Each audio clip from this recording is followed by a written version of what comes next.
Today we're going to be doing a quick review on the Logitech Wave Keys keyboard. It says Wave Keys for Business. My work sent this to me, and we're going to try it out. Initial thoughts is that this is really nice, this wrist guard here, but we're going to do a little typing and then I'll let you know how I feel about it overall. So here's the sound test of the Logitech Wave Keys for Business.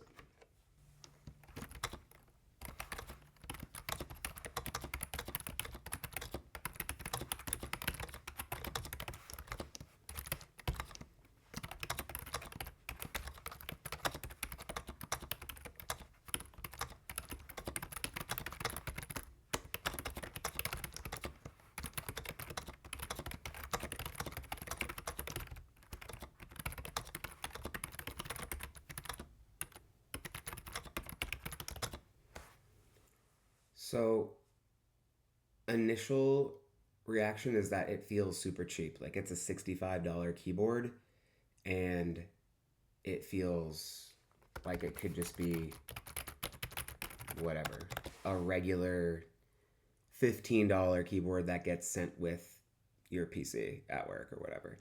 Um, I mean, the wave makes it a little awkward typing. Everything's not level. Um, $65 is way too much for this. I don't even know if I would pay 20 for this. But um, yeah. So, do you have one of these? Do you like it? Let me know.